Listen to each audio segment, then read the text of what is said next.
Arnaud Desjardins, bonsoir. Bonsoir.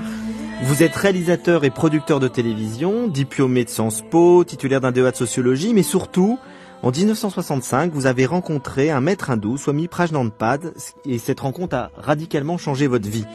Et depuis, vous transmettez son enseignement et ce que vous en avez retiré à travers de nombreux ouvrages qui sont traduits dans plusieurs langues.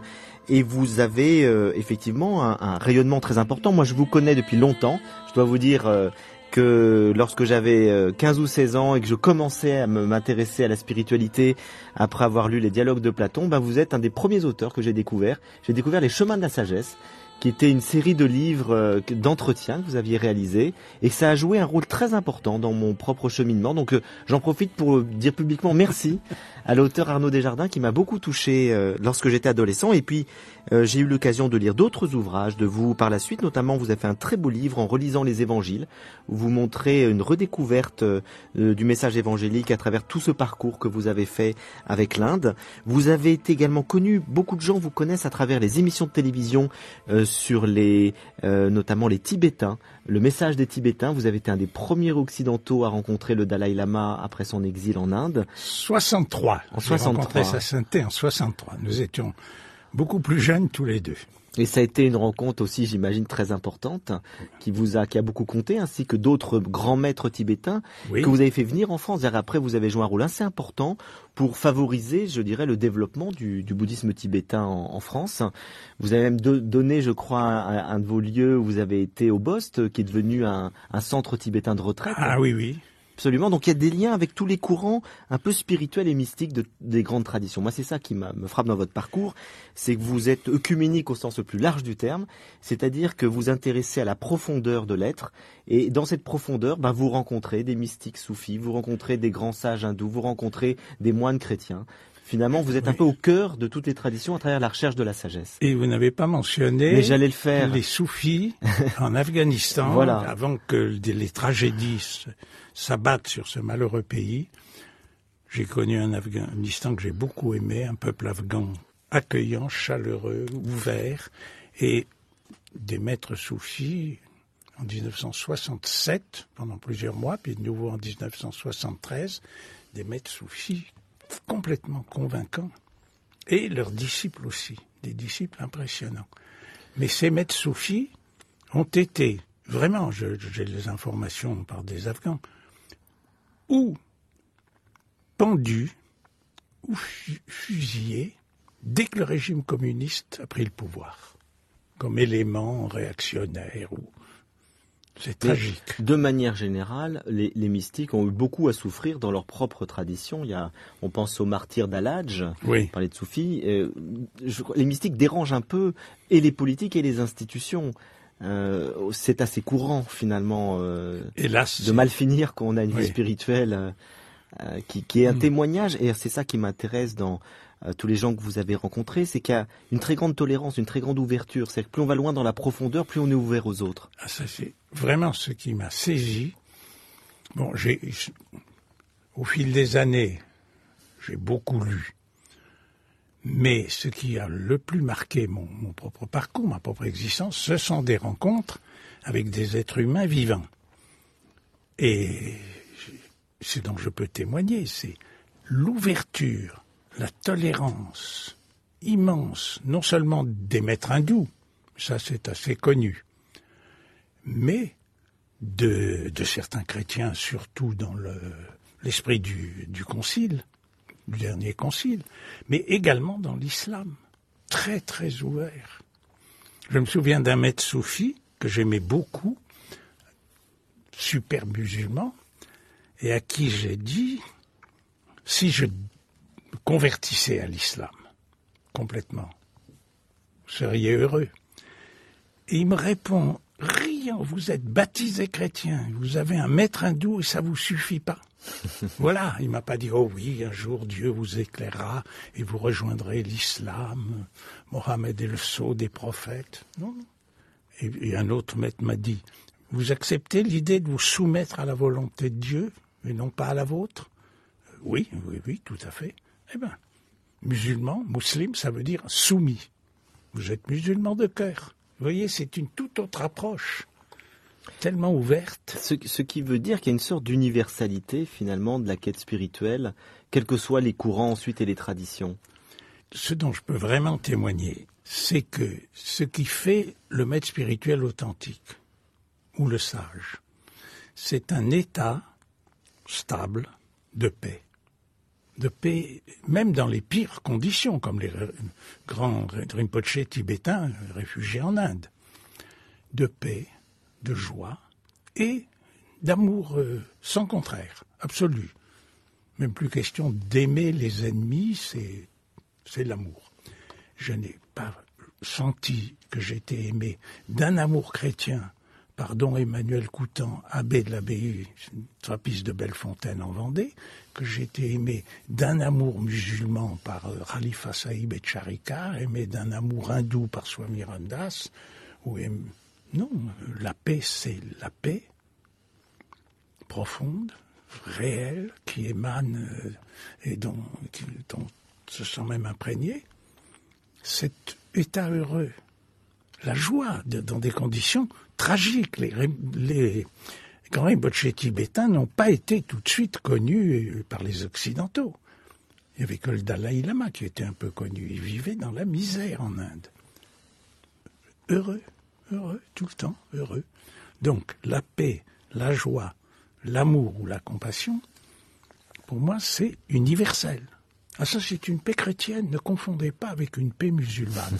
Je ne dis pas qu'il n'y a pas des différences théologiques importantes, mais qu'on peut considérer comme une source de richesse et pas de conflit. Alors, tous ces êtres que vous avez rencontrés, ils avaient fait un long cheminement intérieur, et ça nous amène à aborder la question centrale de votre dernier livre qui sort ces jours-ci, chez Albin Michel, Arnaud Desjardins, dialogue avec le philosophe Jean-Louis Chiani. Donc, oui, chacun de nous peut se transformer. C'est le thème, évidemment, clé de la vie spirituelle, tel que vous l'avez vécu vous-même, rencontré à travers tous ces grands témoins. C'est qu'on est appelé, vous nous dites, à évoluer, à progresser.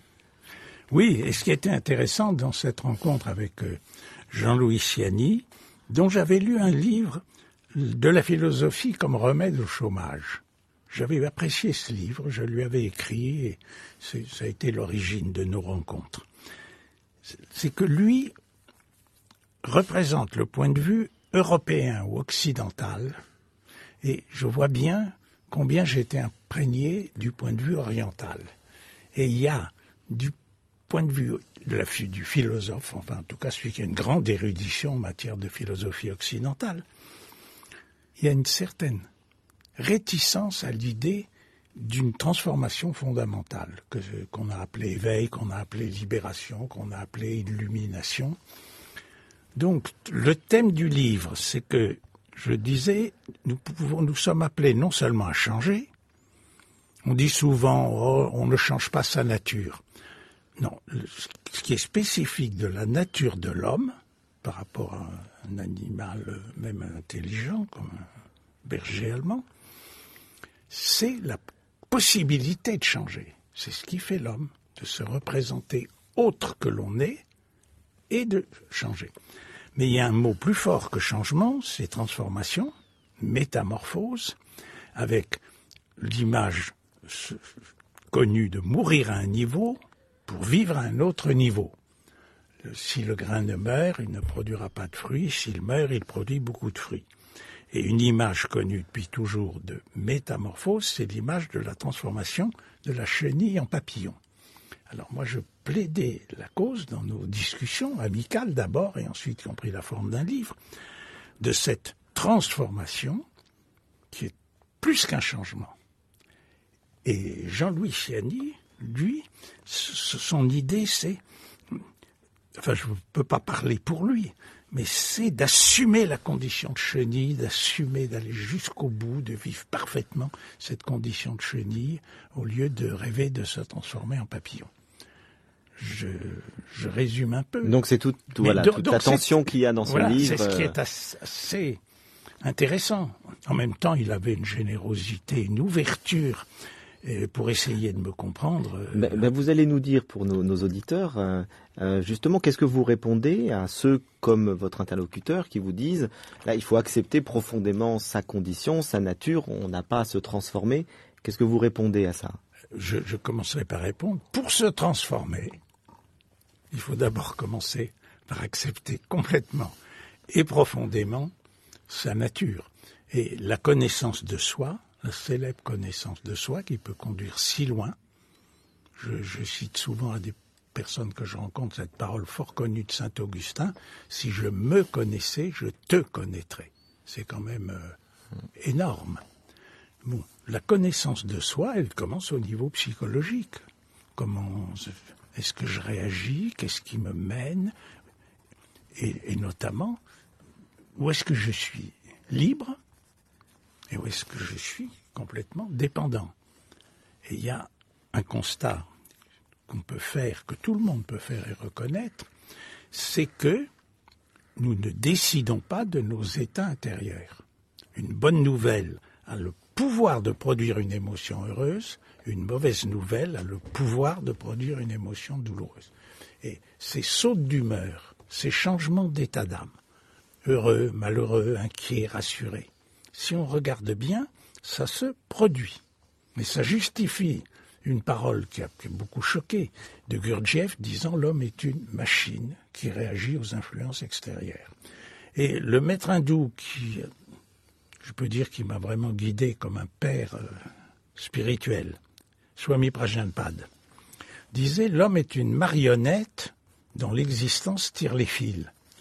Mais tire les fils à travers ses réactions que nous ne décidons jamais. Sinon, nous déciderions, à partir de maintenant, je m'installe dans la paix, je m'installe dans la sérénité, je m'installe dans l'ouverture du cœur, ce que les Tibétains appellent la bonté fondamentale, et je n'en bouge plus. Si je décide librement, je déciderai à partir de maintenant, je suis heureux. Ça veut dire qu'on n'est pas libre, finalement. Non, c'est l'existence qui décide, qui ordonne.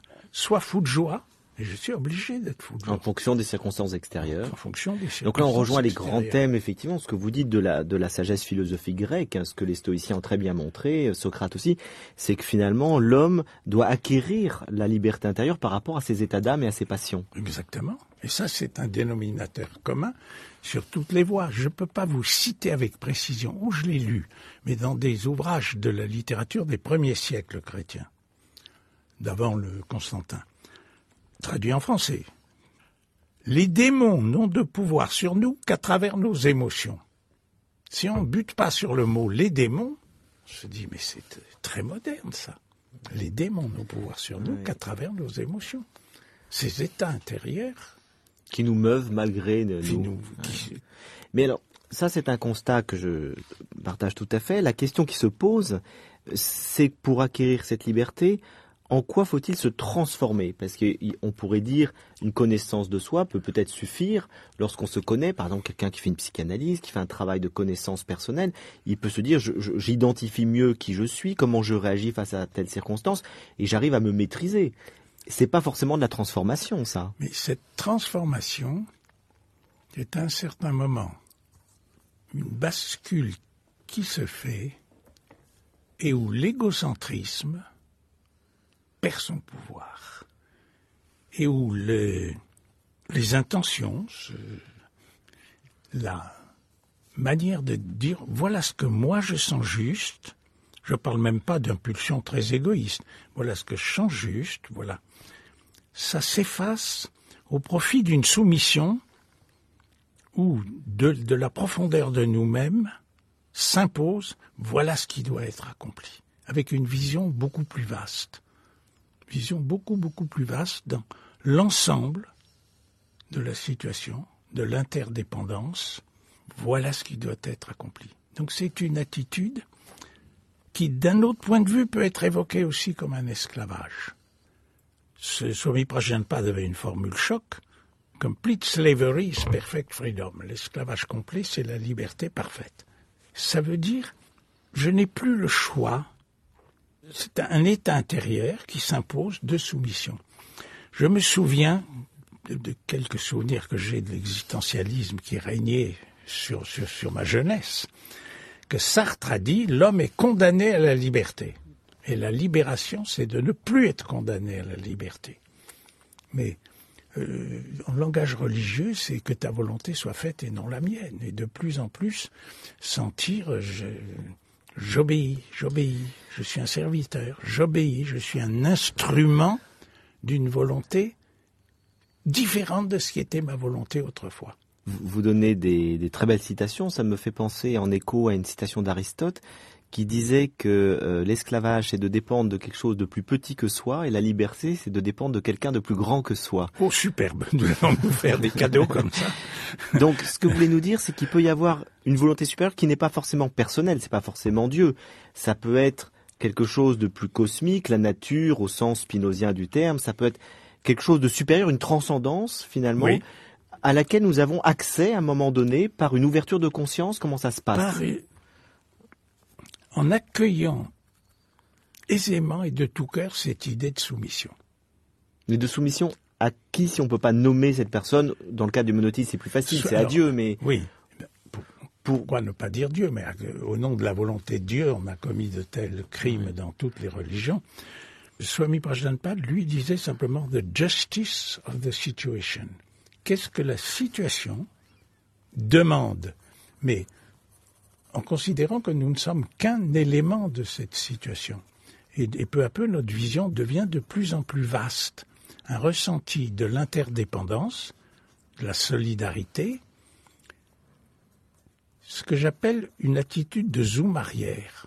Le fonctionnement ordinaire fait beaucoup une sorte de zoom avant.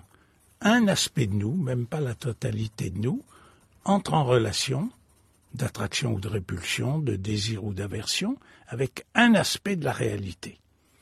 Et le zoom arrière, ce serait une vision beaucoup, beaucoup plus vaste. Et par cette vision de plus en plus vaste, il y a de plus en plus de soumission à la totalité de la demande, de la situation. Donc, oui, on est il y a de moi avec bonne volonté, moi avec... Tout à fait. Mais on passe de moi... C'est ce que vous disiez tout à l'heure sur l'ego, qu'il faut dépasser dans sa prise immédiate finalement, avec son intérêt immédiat, avec son ressenti immédiat. C'est un élargissement du regard. Élargissement, l'ego se dissipe en devenant de plus en plus vaste. Un ego vaste, c'est le contraire d'un ego hypertrophié. Moi, et tout par rapport à moi. Et... Un ego vaste, en comprenant, dans tous les sens du mot comprendre veut dire aussi inclure, en comprenant de plus en plus d'éléments de la réalité. Est-ce que je peux comprendre ceux qui ne partagent pas mes idées, ceux qui critiquent mes idées? Et c'est complètement associé à l'idée très difficile, je m'en suis souvent rendu compte, à admettre pour un esprit moderne, de l'amour des ennemis. Quoi? Vous avez de l'amour pour les pédophiles, ces monstres? Je vous signale que c'est ce que propose Jésus dans l'Évangile, l'amour tout court, et c'est aussi ce que demande le Bouddha. Et c'est ce que nous pouvons arriver à développer en nous, cette, non pas approbation, mais compréhension. Mais je dis bien dans les deux sens, comme en anglais to understand ou to comprehend. J'essaie de comprendre comme un psychologue ou un psychiatre chercherait à comprendre quel est le mécanisme qui fait la pédophilie. J'emploie cet exemple parce qu'il y a eu une grande indignation dans les médias. Et est-ce que je peux comprendre avec l'intelligence du cœur et pas seulement la réflexion intellectuelle, l'intelligence du cœur, entrer en communion avec quelqu'un dont c'est la nature, dont c'est peut-être l'asservissement, c'est-à-dire remplacer le jugement par la compréhension. Et on pourrait dire la même chose par rapport à soi-même. Pour commencer. En fait, la culpabilité, c'est une fonction de l'ego. Un ego vexé, que nous soyons mal conduits, que nous ne soyons pas déjà un saint. La culpabilité est une pure émotion. Ça n'a rien à voir avec, comment je vais dire, un remords lucide. Tel que j'ai fonctionné ce jour-là, j'ai été cause de souffrance.